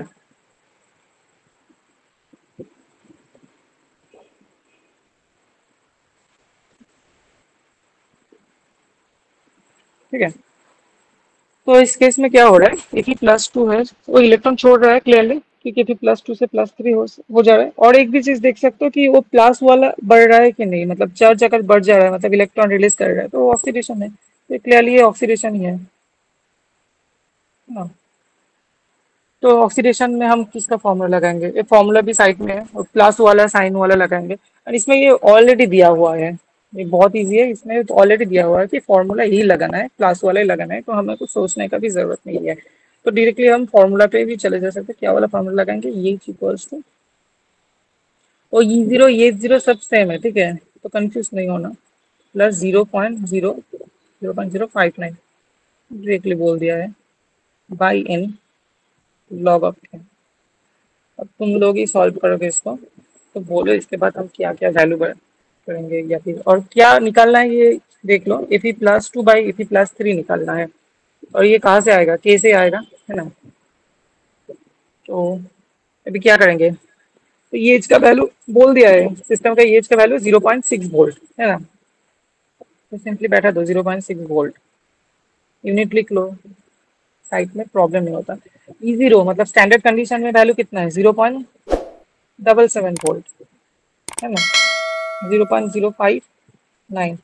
अब इन इन कितना लिखेंगे, ये वन होगा, क्यों वन होगा, क्योंकि इन मतलब क्या बोला था, मोल ऑफ इलेक्ट्रॉन, या क्योंकि इसमें अगर वन मोल है, ये भी अगर वन मोल है, ये भी अगर वन मोल है, तो ये वन मोल ही होता है ना। हम जानते हैं कि किसी भी रिएक्शन में अगर ये टू ई होता, टू ई माइनस होता तो कितना बोलते हैं, दो मोल बोलते हैं, कि एक मोल Fe+2 से दो मोल इलेक्ट्रॉन फॉर्म हो रहा है ना। तो मोल ऑफ इलेक्ट्रॉन या नंबर ऑफ इलेक्ट्रॉन कुछ भी, तो ठीक है। अभी इसमें क्या लिखेंगे, के में क्या लिखेंगे, के वाला क्या होगा, के वाला क्या होगा, तो अभी के लिए चलो के ही लिख देते हैं, धीरे धीरे सॉल्व करते हैं। तो अभी हम क्या लिख सकते हैं कि लॉग ऑफ के इक्वल्स टू 0.6 माइनस 0.77 बाई 0.059, और अगर सॉल्व करोगे तो ये आएगा माइनस, तो ये ठीक ही था, -2.881,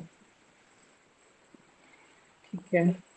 तो मीन्स के का वैल्यू, या फिर यहाँ पे लिखते हैं लॉग ऑफ, ये तो बेस 10 में रहता है, के मतलब क्या होगा, के मतलब क्या होता है, मतलब मैंने क्या बोला कि अभी क्या लिखोगे कि इलेक्ट्रॉन का कंसंट्रेशन Fe+3 का कंसंट्रेशन डिवाइडेड बाई Fe+2 का कंसंट्रेशन, है ना, Fe, सॉरी, क्योंकि क्या होता है, प्रोडक्ट साइड का कंसंट्रेशन बाई रिएक्टेंट साइड का कंसंट्रेशन, प्रोडक्ट साइड में क्या है, Fe+3 है, केडी का है, रिएक्टेंट में क्या है, Fe+2 है, फेरस आयन है, इलेक्ट्रॉन का कंसंट्रेशन लिखने का जरूरत नहीं है क्योंकि वो वन आ जाएगा, जैसे प्योर फेज का कंसंट्रेशन वन आ जाता है, तो इलेक्ट्रॉन का भी कंसंट्रेशन नॉर्मली 1 ही आ जाएगा, तो वो लिखने की जरूरत नहीं है।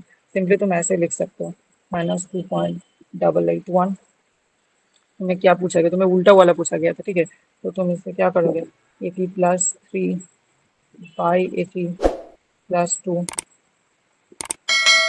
ये हो जाएगा 10⁻⁻2.881। एंड तुम्हें पूछा गया था ओ वाला A P plus 2 divided by A P plus 3 का कंसंट्रेशन।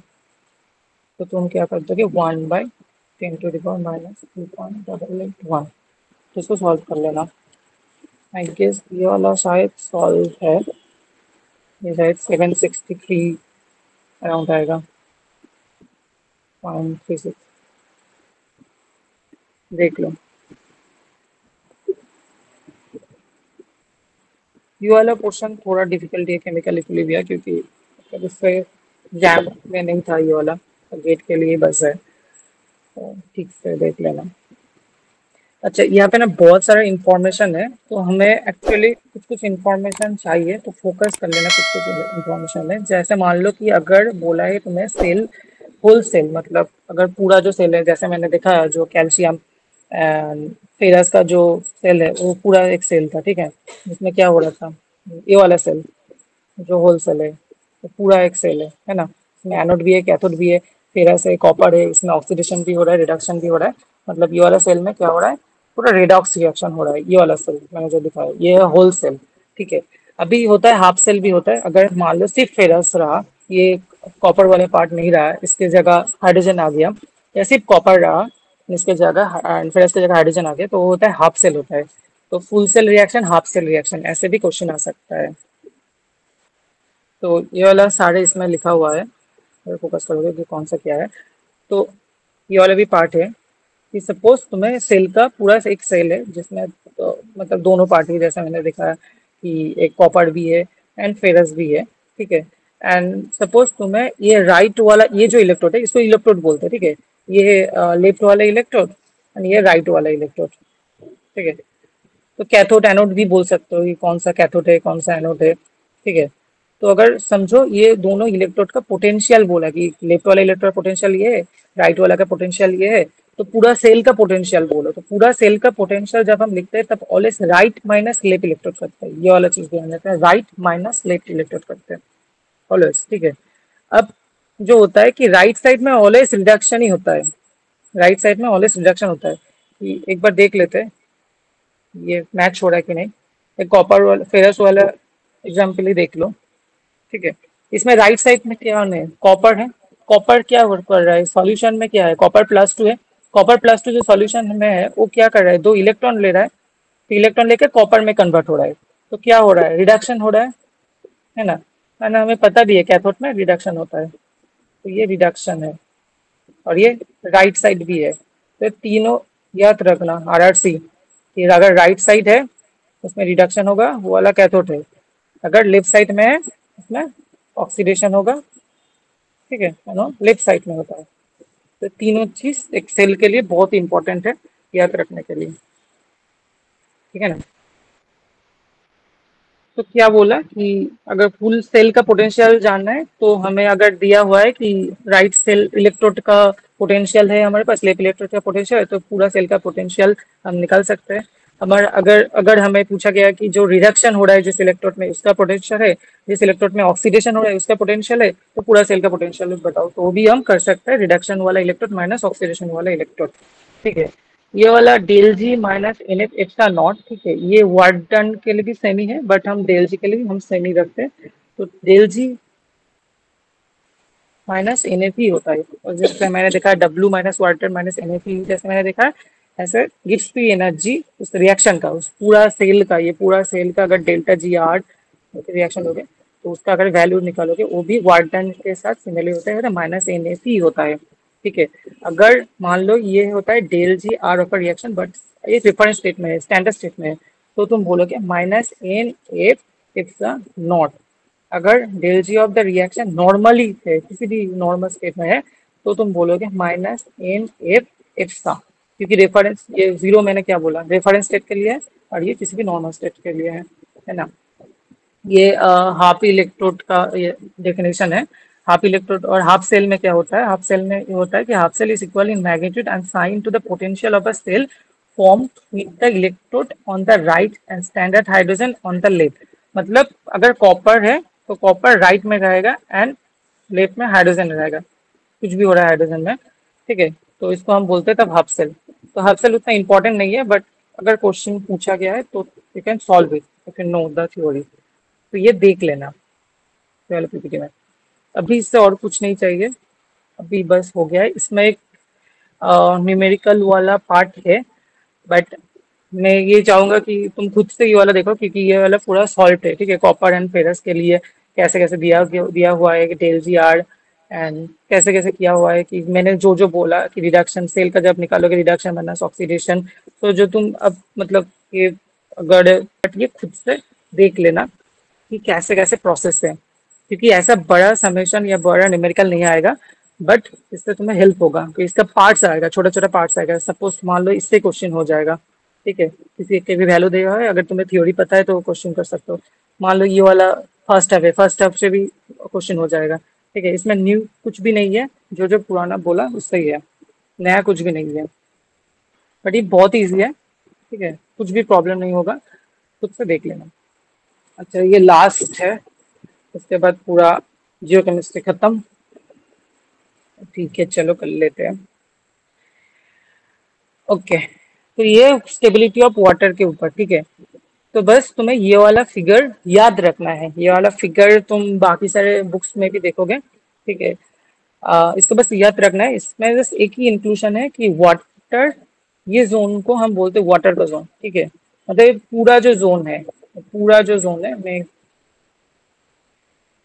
ये पूरा जो जोन है ऊपर से नीचे निकल नीचे तक, इसमें अगर है तो ये water is to liquid form में होगा, ठीक है। इस टू लिक्विड फॉर्म में होगा। इस टू लिक्विड फॉर्म मतलब क्या है, इस टू लिक्विड फॉर्म मतलब किंतु आयन में ही होगा, है ना, क्योंकि लिक्विड फॉर्म में वो क्या होता है, डिसोसिएट करके H plus plus OH minus होता है। तो ये पूरा जो जोन है इसमें तुम्हें H प्लस मिलेगा, OH माइनस मिलेगा।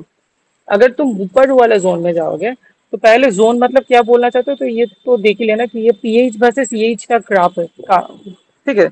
तो समझो कि अगर पीएच का लेवल 0 से 14 तक है तो ये होना चाहिए 0 से 1.23 तक, ठीक है। तभी ये लिक्विड वाटर फॉर्मेट में या H plus OH minus ion के फॉर्मेट में रहेगा। अगर पीएच एंड एच का वैल्यू, किसी भी पीएच या एच का वैल्यू कुछ भी चेंज करोगे तो वो लिक्विड वाटर फॉर्म में नहीं रहेगा, वो कन्वर्ट हो जाएगा दूसरे फॉर्म में, ऑक्सीडेशन या रिडक्शन होगा। सपोज इसमें अगर ऊपर जाएगा तो ऑक्सीजन में कन्वर्ट हो जाएगा, ठीक है। तो तब वाटर नहीं रहेगा, वो किस में कन्वर्ट हो जाएगा, ऑक्सीजन में कन्वर्ट हो जाएगा, क्योंकि ये जो बाउंड्री है डिफाइन करता है वाटर ऑक्सीजन में कन्वर्ट हो रहा है, ठीक है। पूरा रिएक्शन मैंने नहीं लिखा। तो यही है वाटर का स्टेबिलिटी, कि वाटर स्टेबल नहीं रह रहा है। तो क्योंकि हमें पीएच पता है minus log of H plus, हमें येज पता है कि येज का फॉर्मूला पूरा देखा, पीएच भी पूरा देखा, तो अभी इससे वाटर कैसे रिलेटेड है। अच्छा नीचे का क्या है, नीचे अगर इससे थोड़ा नीचे जाएगा तो ये हाइड्रोजन में कन्वर्ट हो जाएगा। तो ये वाला जो बाउंड्री है ये है वाटर हाइड्रोजन में कन्वर्ट हो रहा है। This is not the full reaction again, करके देखें, ठीक है। तो जो अपर स्टेबिलिटी जो लिमिट है उसके लिए फॉर्मूला आता है एच एंड पीएच का। तो ऑब्वियसली एच पीएच का फॉर्मूला मतलब ये जो लाइन देख रहे हो, ये जो स्ट्रेट लाइन देख रहे हो, ये तो एक बेसिकली ये क्या है, एक स्ट्रेट लाइन ही है ना। इसमें क्या बोला गया है, एच है, ये वाई एक्सिस में क्या है, एच है, एक्स एक्सिस में क्या है, पीएच है, ठीक है। तो हमें क्या पता है, मतलब Y equals to M X plus C है, तो वाई एक्सिस में क्या है, Y equals to M X plus C है ना, Y equals to M X plus C है। तो वाई मतलब क्या है, यही है। एम मतलब क्या, एम मतलब इसका जो स्लोप होगा, ठीक है, इसका जो स्लोप होगा, एंड इसका स्लोप का वैल्यू है 1 नहीं नहीं, अच्छा ये सी मतलब क्या है, सी मतलब जो इंटरसेप्ट है इसका वैल्यू क्या है, 1.23 है ना। एंड ये वाला रिएक्शन, ये वाला में, ये वाला स्लोप में ये क्या होगा, नेगेटिव स्लोप होगा, है ना, क्योंकि ये नीचे है, ये नीचे है, नेगेटिव स्लोप होगा। तो सी के पहले क्या होगा, माइनस होगा, है ना। तो -1, नहीं ओके ओके ओके, क्या बोल रहे हो बार बार। अच्छा एम जो है, एम जो है वो माइनस होगा क्योंकि नेगेटिव स्लोप है, एंड स्लोप का वैल्यू 0.059। एंड एक्स क्या है, एक्स है पीएच है, एंड इंटरसेप्ट क्या है 1.23।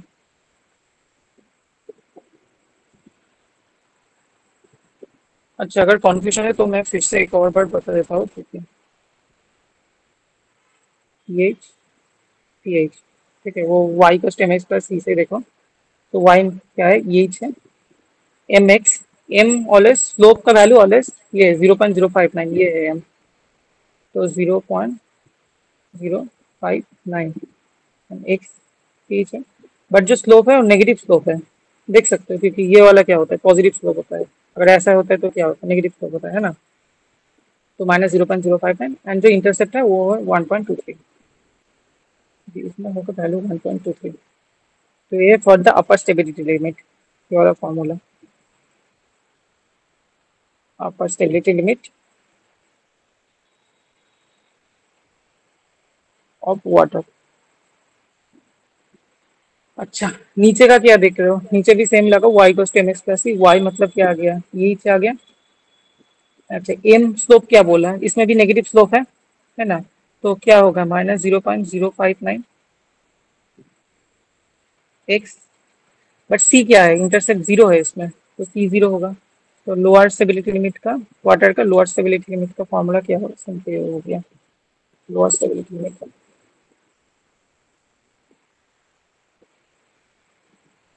तो क्या क्या याद रखना हो रहा है कि एम जो है वो है -0.059 एंड इंटरसेप्ट जो है वो है 1.23 इफ देयर इज इंटरसेप्ट।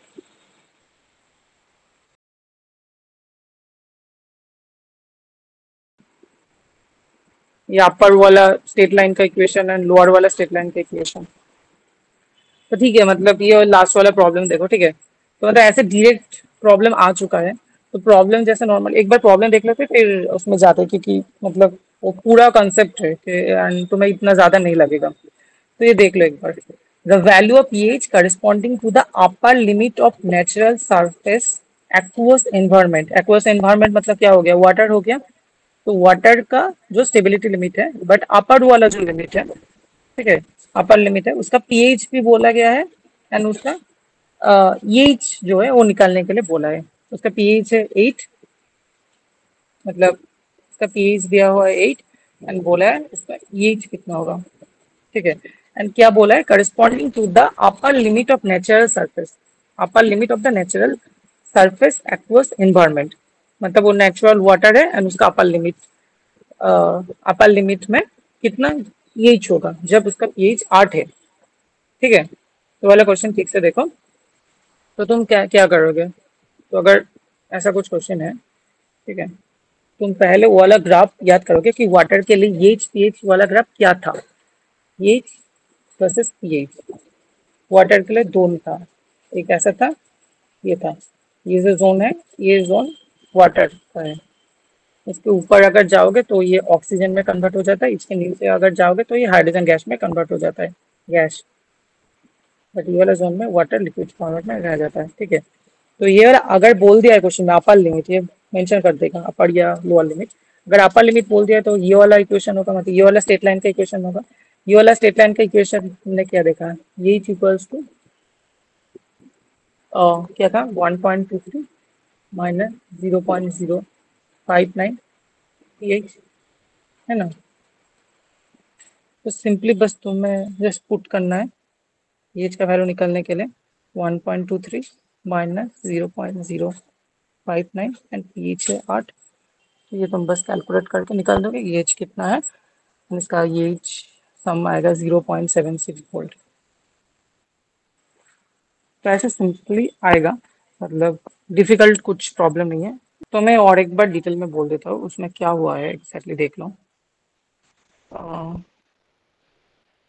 ठीक है, तो सपोज तुम्हारे पास, ऐसे अगेन ड्रॉ कर देता हूँ, एच वर्सेस पीएच का ग्राफ है, ठीक है। वाटर के ये किसी भी कंपाउंड के लिए हो सकता है, अभी तो ये वाटर के लिए मैंने बोला, ये Fe2O3 के लिए हो सकता है, Mn2O3 के, MnO2 के लिए हो सकता है, किसी भी कंपाउंड के हो सकता है। सभी कंपाउंड का एक अपर लिमिट होता है एच पीएच ग्राफ में, एक लोअर लिमिट होता है, ठीक है। तो उससे प्रॉब्लम आता है। तो अभी सपोज इसका वैल्यू 0 है, इसका वैल्यू 1.23 ये वोल्ट में है, ठीक है। पीएच तो नॉर्मली होता है, उसका कोई वैल्यू नहीं होता। ये 0, ये 7, ये 14, ठीक है। और मान लो ये जो जो स्ट्रेट लाइन है, इसका जो स्लोप है, इसका स्लोप याद रखना, ये स्लोप है 0.059। ये दोनों का स्लोप सेम है, ठीक है। इसका भी, इसका भी, इसका भी स्लोप जो है, इसका भी स्लोप है, दोनों लाइन का स्लोप सेम ही है। तो अभी क्या हो रहा है कि इसमें H2 है, ये अगर ऊपर जाएगा तो ऑक्सीजन गैस में कन्वर्ट हो जाएगा, तो वाटर का स्टेबिलिटी लिमिट से बाहर चला जाएगा। एंड ये H2 है, ये अगर नीचे आएगा, ये अगर इसका कम हो जाएगा तो ये हाइड्रोजन गैस में कन्वर्ट हो जाएगा, ठीक है। अभी इसका जो स्ट्रेट लाइन का जो इक्वेशन है, बस स्ट्रेट लाइन का मैं इक्वेशन बोल रहा हूँ, तो ऊपर वाला स्ट्रेट लाइन का जो इक्वेशन है वो नॉर्मली तुम कैसे लिख सकते हो? स्ट्रेट लाइन का इक्वेशन क्या होता है? y equals to mx plus c है। तो तुम्हारे पास सारे एलिमेंट है, ये वाला अगर कार ग्राफ याद रखोगे, क्योंकि तुम्हारा y कितना है, y है नॉर्मली ये, है ना। तो y एक्सिस में क्या है, यही है। हाँ ना, बता दो। स्लोप कितना है? स्लोप मैंने बोला दोनों का सेम ही है, स्लोप है 0.059। एक्स एक्सिस में क्या है, पीएच है। एंड इंटरसेप्ट कितना है, 1.23 है। तो ये ऊपर वाला जो स्ट्रेट लाइन है, अपर लाइन, उसका इक्वेशन हो गया। अच्छा, जो बिलो का स्ट्रेट लाइन है उसका इक्वेशन क्या होगा फिर? एच, एच नीचे ही रखना चाहिए, एच है नॉर्मली 0.059 एच, क्योंकि इसका क्या होगा, इंटरसेप्ट जीरो में है तो प्लस जीरो तो नहीं ले पाता। ये क्या होगा, लोअर वाला तो लाइन है वाटर का, इक्वेशन हो गया। तो एक्चुअली गेट के लिए ही इम्पोर्टेंट है, क्योंकि मतलब it's not only Jio chemistry, सारा जो गेट का जो चैप्टर है, इवन नॉट गेट, मतलब कि ये मैंने नेट में भी फील किया है एक्चुअली। एक बार देखोगे 22 शायद आईआईटी बॉम्बे ने क्वेश्चन सेट किया था, ठीक है, तो सारा पूरा न्यूमेरिकल से भरा हुआ था। आईआईटी की भी एक बार किया था हमारे टाइम पे जैम का, तो वो भी पूरा पूरा मतलब न्यूमेरिकल से भरा हुआ था। तो न्यूमेरिकल सॉल्व करने के लिए यही चाहिए कि जितना भी तुम्हें हो सके तो फॉर्मूला याद रखो, थोड़ा बहुत तो थ्योरी कर लो, ठीक है। तो जैम में भी मैंने बस यही किया था, उससे मेरा 9 रैंक आ गया था, तो उससे हो जाता है। एंड गेट नेट सारा सेम है, ठीक है। न्यूमेरिकल्स का बस फॉर्मूला, एंड वो फॉर्मूला कैसे आ रहा है, क्यों आ रहा है, वो बस देख लो, इससे तुम्हारा हो जाएगा। क्योंकि मतलब आईआईटी बॉम्बे में, ठीक है, अगर मेरे प्रोफेसर, मतलब वो तो लोग तो सेट करते हैं क्वेश्चन, तुम्हें भी पता है, तो लोग जब भी क्वेश्चन सेट करते हैं ना, वो लोग चेक करते हैं कि मतलब थोड़ा बहुत थ्योरी आता है कि नहीं, क्योंकि जो फॉर्मूला वो बस मत रट लो, मतलब ऐसा मत करो कि वो फॉर्मूला पता है and तुम चले गए। क्योंकि अगर तुम देखोगे तो ये वाला इक्वेशन तुम्हें कोई भी बता देगा, ये भी कोई भी बता देगा, and तुम ये पढ़ोगे एंड चले जाओगे एग्जाम देने में, तो उससे प्रॉब्लम होगा। तो ये इक्वेशन कहाँ से आया, ये वाला अगर तुम्हें पता है, मतलब ये वाला मैंने जो ग्राफ देखा, ये वाला अगर पता है, तो तुम मतलब कुछ भी इस रिलेटेड कुछ भी सॉल्व कर सकते हो। क्योंकि ये जो प्रॉब्लम है गेट में, ये जो दिया हुआ था, ये वाला ऐसा नहीं आएगा, ऐसा बहुत ही रेयर केस में आएगा। And ये ऐसा क्योंकि फर्स्ट टाइम में आया था, इसलिए ऐसा डायरेक्टली मतलब दिया हुआ कि पीएच है, ये से निकालो, अभी जो निकालना है एच वाला। तो ऐसा नहीं होता है, कि अभी जो आएगा ना वो कम, थोड़ा बहुत कंसेप्ट से आएगा। तो वो जो फॉर्मूला है, फॉर्मूला किस कंसेप्ट के साथ रिलेटेड है वो समझ लो, कंसेप्ट प्लस फॉर्मूला, क्योंकि ये तो कोई भी रट सकता है। तो इसके ध्यान में अगर कंसेप्ट भी समझ जाओगे तो फिर टॉप 20 में एटलीस्ट हो जाएगा। मतलब टॉप 10 भी अगर ना हो तो टॉप 10 में हो जाएगा, किसी भी एग्जाम, गेट बोलो, सीएसआर नेट बोलो, जैम बोलो, हो जाएगा, ठीक है। ये क्यों मैंने बोला कि H plus plus oxygen, H2 देखो ये वाला उल्टा रिएक्शन है, क्योंकि हमें H2 लिक्विड से क्या हो रहा है, ऑक्सीजन हो रहा है। ये कौन सा बाउंड्री का फॉर्मूला है, H2 लिक्विड से ऑक्सीजन हो रहा है, ये क्या है, अपर अपर बाउंड्री का फॉर्मूला, अपर बाउंड्री का है। तो क्यू है, ये वाला डिराइव किया हुआ है, ठीक है। तो इसमें कितना इलेक्ट्रॉन इन्वॉल्व है, 4 इलेक्ट्रॉन इन्वॉल्व है, ठीक है। तो डेल जी का फॉर्मूला क्या होगा, -NFE होगा।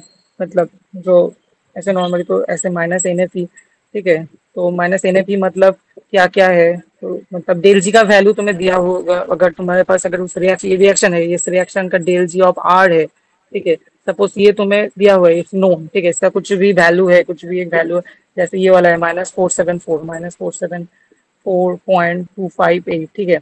बट तुम्हें क्या निकालना होगा, तुम्हें इप्सा नॉट ऑफ दैट रिएक्शन ये निकालना होगा। तो तुम कौन सा वाला फॉर्मूला यूज करोगे, माइनस इन इप्सा नॉट फॉर्मूला यूज करोगे, ठीक है। उससे इप्सा नॉट 1.23 वोल्ट आ गया, ठीक है। अभी ये तो नॉट है, मतलब ये तो स्टैंडर्ड स्टेट में है, ठीक है, स्टैंडर्ड स्टेट है। तो स्टैंडर्ड स्टेट तुम्हें नहीं चाहिए। तुम्हें चाहिए अभी जो स्टेट है, अभी जो टेम्परेचर उसमें क्या है, मतलब यही चाहिए। तो epsilon naught minus 2.303 RTNA log log में क्या करोगे, वन करोगे, क्योंकि प्रोडक्ट साइट में जो लिक्विड है वो तो स्टेबल फॉर्मेट में है, वो प्योर फेज में है, तो इसलिए वन आ जाएगा। बाय गैस है, गैस के लिए हम कंसेंट्रेशन नहीं लेते, मोल पर लीटर नहीं लेते, फुगासिटी लेते हैं, ठीक है। फुगासिटी ऑफ ऑक्सीजन ले लिया, ये ऑक्सीजन गैस के लिए। इंटू एच प्लस का जो कंसेंट्रेशन टू दी पावर 4 ले रहे हो, ठीक है, एक्टिविटी लिख रहे हो टू दी पावर 4, सेम ही है, ऐसे भी लिख सकते हो एच प्लस का कंसेंट्रेशन टू दी पावर 4, तो ठीक है। तो ये कर लो, तो उसके बाद अगर तुम ये सॉल्व करोगे तो देखो ये आ रहा है सेम, ये इज टू 1.23। तो क्यू आ रहा है ये वाला, this is the thing behind that formula की क्यू, ये अपर बाउंड्री में ये वाला आ रहा है, एंड लोअर बाउंड्री में क्यू ये 0.059 आ रहा है। अगर तुम वो दोनों भी याद नहीं रखना चाहोगे, डायरेक्टली ये वाला भी याद रखोगे तो उससे भी हो जाएगा, ठीक है। तो ये था पूरा जियोकेमिस्ट्री का कंसेप्ट, पूरा जियोकेमिस्ट्री में जो जो था, आई गेस पहले मैंने थर्मोडायनामिक्स एंड केमिकल इक्विलिब्रियम पूरा सॉल्व किया। एंड और एक है श्रीक भैया, ठीक है, उसने उसने शायद radio activity and stable isotope का पार्ट किया है। तो ये हमारे तरफ से जियोकेमिस्ट्री का फुल पार्ट है। मेरे ख्याल से अगर तुम सारे वीडियो ठीक से देखोगे एंड सारे प्रॉब्लम सॉल्व करोगे, बहुत सारा थ्योरी भी है, मैंने फर्स्ट क्लास में बहुत सारा थ्योरी दिया हुआ था, ठीक है। बट इसलिए दिया हुआ था क्योंकि वो थ्योरी के साथ ही वो फॉर्मूला रिलेटेड है, डायरेक्टली फॉर्मूला तुम शायद मृणाल शस्त्र या फिर किसी भी बुक्स में भी तुम्हें मिल जाएगा। बट थ्योरी को अगर ठीक से समझ लोगे तो उस रिलेटेड कुछ भी प्रॉब्लम, कुछ भी न्यूमेरिकल तुम सॉल्व कर सकते हो, ठीक है।